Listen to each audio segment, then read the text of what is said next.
What's good, everybody? It's Big Game James, man. Here I'm back in the building. We're just talking Cowboys draft. We did the draft earlier today. We did actually a mock draft on our podcast with the Philly podcast, the Best of Enemies podcast. We had my dog Big Rome on there from Cowboys Fan Talk. He helped me out with the draft a couple of weeks ago. They did the Philly help. Now we got the Cowboys help. So me and him did this draft. We feel good about it.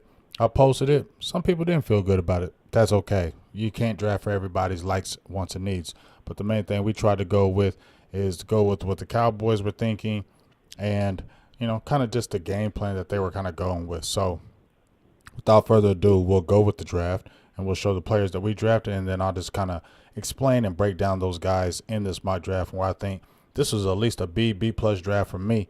And when you look at the depth of it, I think it's very good when you see overall what we did with it. So right now, further ado, just pulled up my Twitter account. And you can see our picks right here. Treylon Burks at 25. I'll tell you about that in a minute. Quay Walker came in at 56. Nick Bonitto came in at 88. Marquise Hayes, 89. Jelani Woods, 129. D'Angelo Malone, 155. Otito Agbanaya, 167. Thayer Mumford, 176. Marquise Bell, 178. And Danny Gray at 193. Now, if you look at the thinking, Buffalo, we did a trade with Buffalo at the very beginning. Buffalo offered us a pick to trade one pick back and to give us an extra pick in the third round. We jumped on it. At least I jumped on it. I convinced Rome to go ahead and do it because we're only moving one pick back. We probably weren't going to lose the guy we were probably looking at and targeting. So we gained an extra pick in the third round, and I think it was beneficial for us in that. So with the first pick, with 25th pick in the draft, we went with Treylon Burks.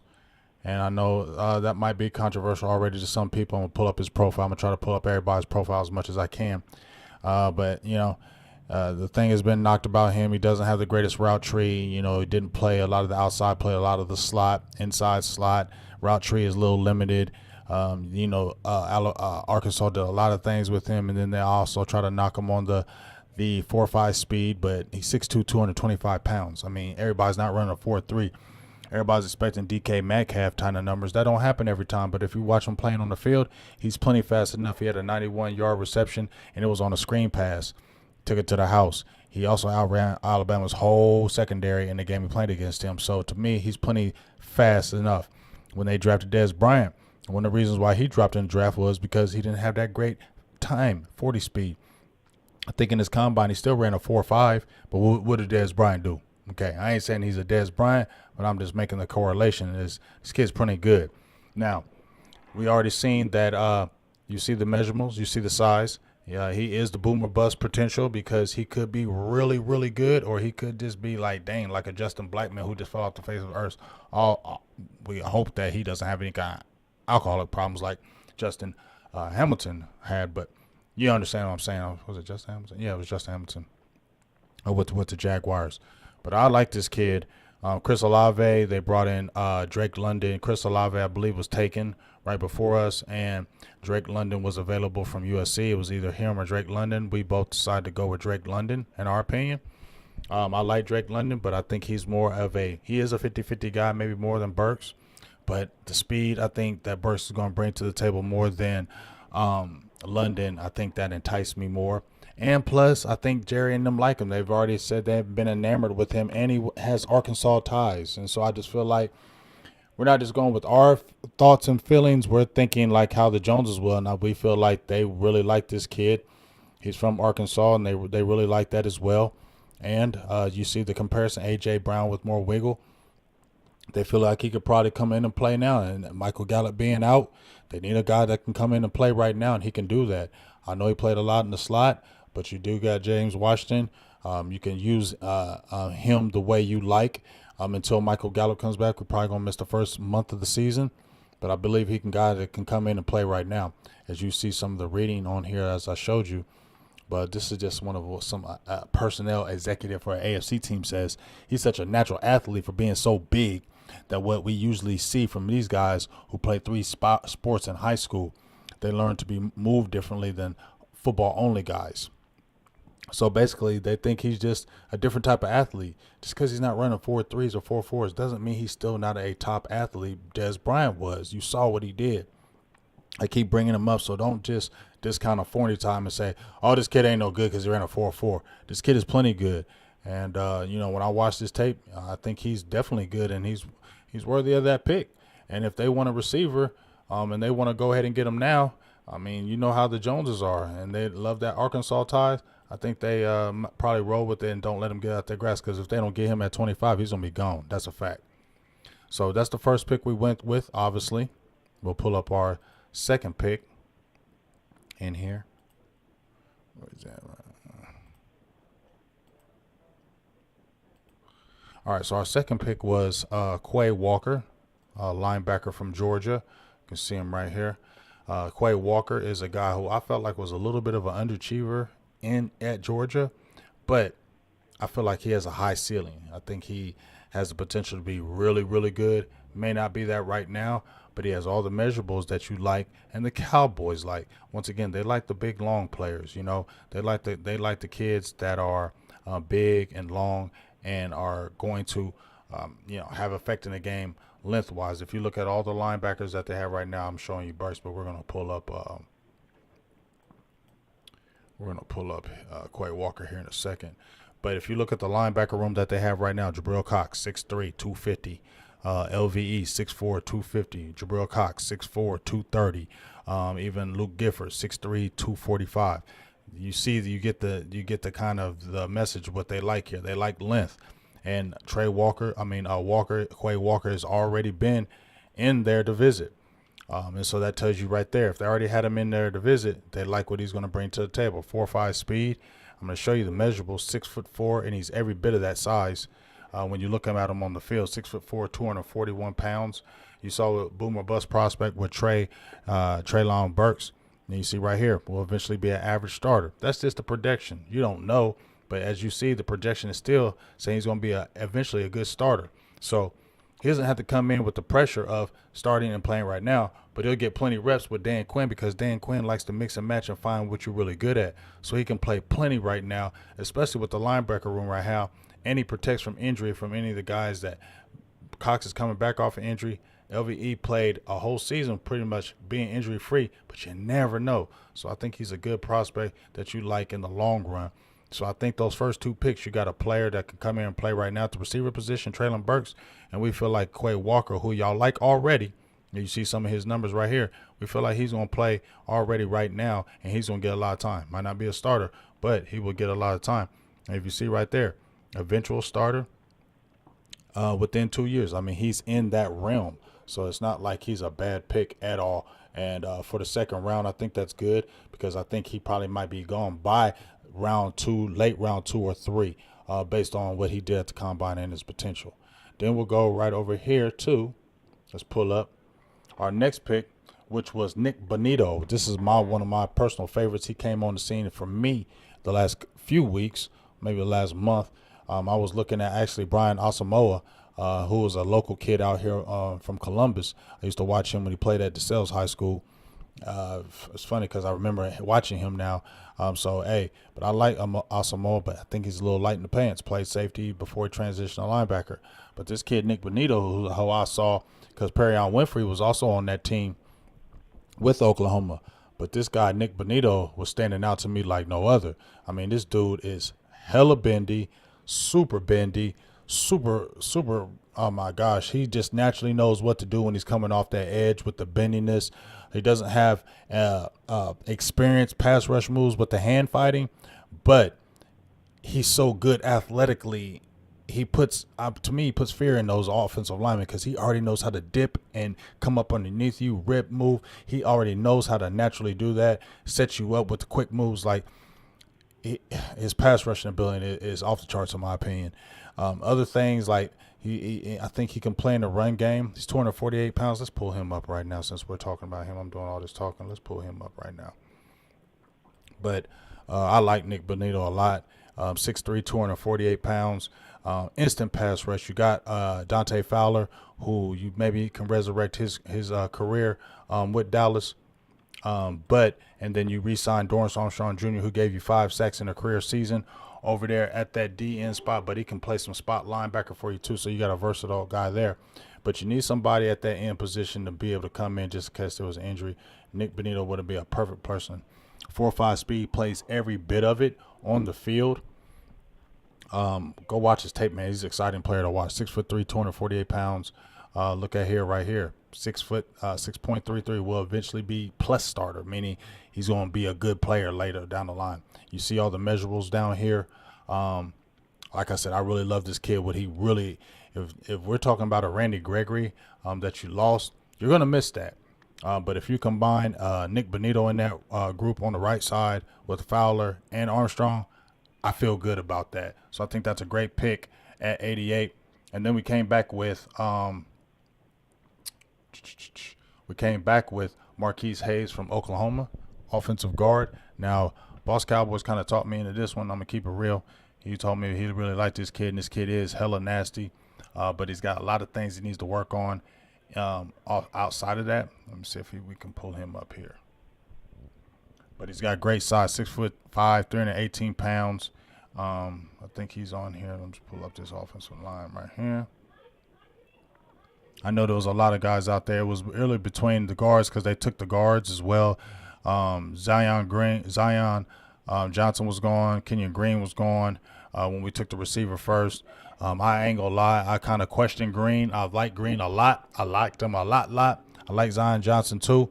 Couldn't think he can be versatile, but I kind of cooled on Green when I was listening to Bobby Belt and listening to what he was saying, talking about people were questioning, does he have that dog in him? And maybe that's why they want to interview him again. If you're an offensive lineman, they got to question that. That kind of throws me off. So I kind of moved away from that. But I'm going to pull him up right now. He's not that much rated over. You got Marquise Hayes right here. And then you got Kenyon Green right there with the 40. But I like Marquise Hayes' nastiness. And if you're playing offensive line, you got to be nasty on that offensive line, man. That's what you got to do. Coming from the Lou, it's rough out in that neighborhood, man. I lived out there. 6'5", 318 pounds, good long arms, small hands. Don't have the biggest hands. Right here it says average backup, special teamer. Maybe I reached on the third round for him. Could have got a different guy, but there wasn't a lot of guys out there that I could really say that really you were killing yourself by not getting. If you got Marquise Hayes, there wasn't any guys really that were saying, ooh, why didn't you get him? There wasn't really no guys. It was just a lot of depth guys now. And you could sit there and say, man, you need the offensive line. Well, we got depth. Trust me, we got Thayer Mumford later on. But just listen what they say about. I like what the scout says about this kid right here. Look what he says right here. His body control is pretty bad, but he's long and has a pro body. I like that. And you can get a coach that can work with that, though. If that's what you're saying, his body control is bad, you can work with that. Don't underestimate that because teams can – don't underestimate that, because teams draft that and then a coach try to coach the player up, and all of a sudden they're in the league 8 years. This could be this type of kid. And one thing, like I said, he's nasty, got a nasty demeanor on the field, and that's what you need as an offensive lineman. So we went with that pick right there. Then we came back with the 129th pick, which we probably don't think he's going to last that long because he's the talk of the town right now, is Jelani Woods, tight end from the University of Virginia. Now, I said he's an unpolished product. He's not a guy that's going to come in and start right now, but you already got a guy who you re-signed in Dalton Schultz who you feel like maybe is your tight end of the future. So if he's really your tight end of the future, then you got a guy who you lost in Blake Jarwin, who was a speed guy, your best speed guy, and he could really stress that back end and those linebackers with that speed. But he's gone now with injury. You re-signed, bringing back Sean McKeon. He has another year on contract. He's more like a Dalton Schultz to me, but I like McKeon. And then you brought back the other tight end, I can't remember, Jeremy Sprinkle. He's more of a blocking tight end. But you got Jelani Woods right here, 6'7", 260 pounds. You love that size. That's one thing that's going to be great right there. Good backup with the potential to develop into a starter. The thing that stands out here is bench press. He's strong. 4'6", That's the biggest thing that's standing out to these Cowboys. 4'6", second fastest combine runner for tight ends. Didn't have a really great career at Virginia until his last year. So he's really developmental. If we really want to talk about it, he's very developmental in this stage. But he can be developmental because you have a Dalton Schultz who's your starter. McKeon can probably play a lot, but you can throw him in spot duty and you can really stress that defense out of nowhere. So for if he were to fall that far, which I don't think he will because he's a talk of the town. You know, people draft just based on combine numbers. That's why it could be the who's who. But if he were to fall that far, great value. You got your speed tight end. I feel like we're sitting good in the draft because right now, when we go back to the draft, we have you had a number 2 receiver missing, Treylon Burks. We feel like he fills that.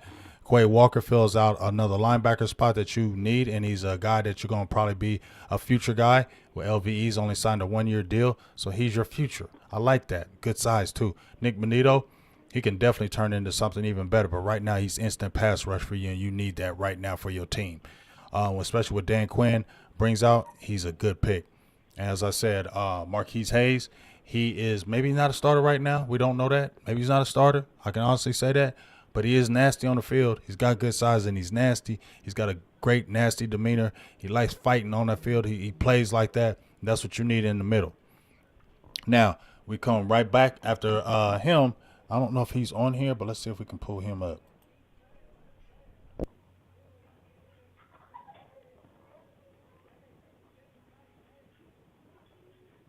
The next pick was going to be D'Angelo Malone. That was my personal favorite. It seems like a lot of draftees going to be around here, but I don't know. But he definitely could. But this is a kid that I really like. I don't know if he's on this list. I don't know if they had him at linebacker or DN, but I'm going to pull him up. I don't care. We might have to just read about him. Thought I saw him on here.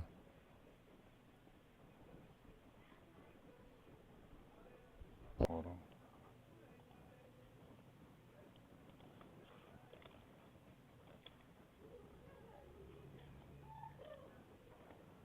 There he is.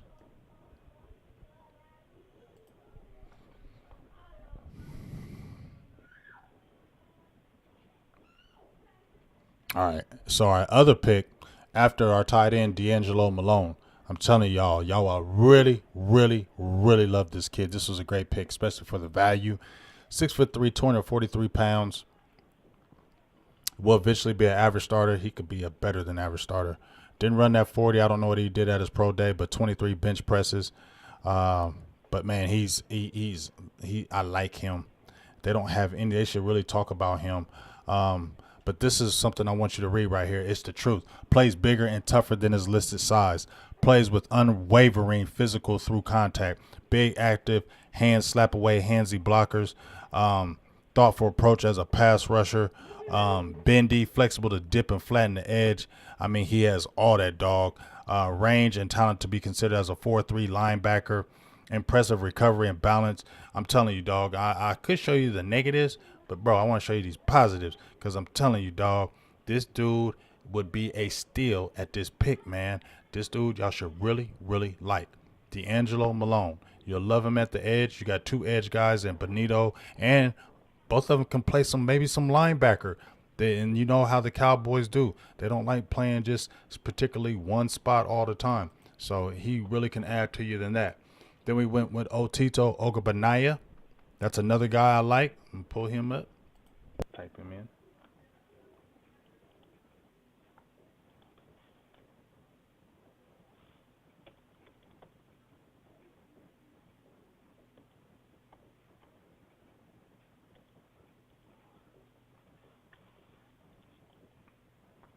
Let's see, it's Otito. All right, so now I'm pulling up Otito, defensive tackle. We know we got Bohanna. You know you re-signed Carlos Watkins. But right here, this is another big guy. 6'4", 324 pounds, had 29 on the bench press, I believe. Yep, bam. So you got plenty of strength. Average backup or special teamer. You need somebody that can pull and plug, and that's what the Cowboys need some right now that can plug in that middle. And that's what he can do. He's athletic enough. He's plenty strong. He's a 0-1 tech guy. He's not going to kill you with He's not going to kill you with pass rushing ability. But it's another 6'4", 330-pound guy, one tech, pure one tech that you need in the building. So you got Bohanna, you got him. You can figure it out with either one of them. But you got to get another defensive tackle in the building, because if that defensive tackles, those two tackles, let's say, come in and they really shore up in that middle and they're young, bro, that's going to take the defense to a whole different level, because now it keeps those linebackers clean. It keeps them to be able to attack, and allows Dan Quinn to do a whole lot more things. So, I like that pick right there. Otito. Then we came back with Thayer Mumford. Let's pull up there.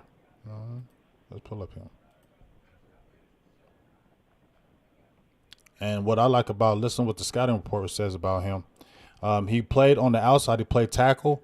But he slid inside and played guard because they had Nicholas Petit-Frere. And I was actually going to take him, but he got scooped up, so I wasn't able to get him. But that shows he can play tackle and he can play guard. So you have a guy that can play multiple positions for you. And the round that you're getting him, that's great, great value.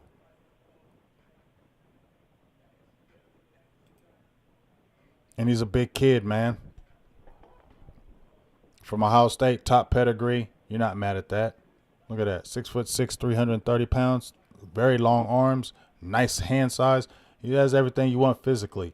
Will eventually be an average starter. So you getting him at that value, that's a great pick.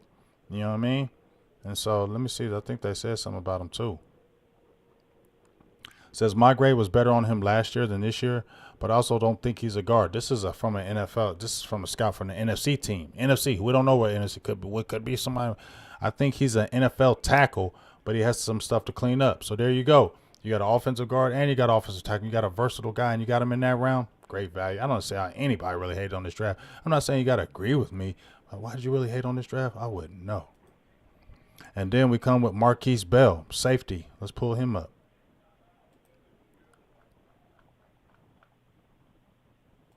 Cowboys brought him in. So the Cowboys bring you in, and they thought he was going to be on a late round pick or probably a rookie free agent. They're going to scoop him. You know they like the big guys. You know that's what they like, the big kids, and they like those guys that they can probably do something with. Let's see. Where is he at? There he is, Marquise Bell right here.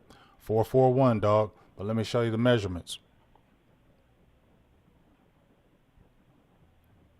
6'2", 212 pounds. See those measurements? There it is. Candidate for bottom or roster or practice squad. He probably going to do that right now, but look at the numbers. And his tape wasn't really that bad. And if Cowboys brought you in and you're a safety, 6'2", and they can get you in this round, I definitely think it can happen. Okay? So that's why I went with him.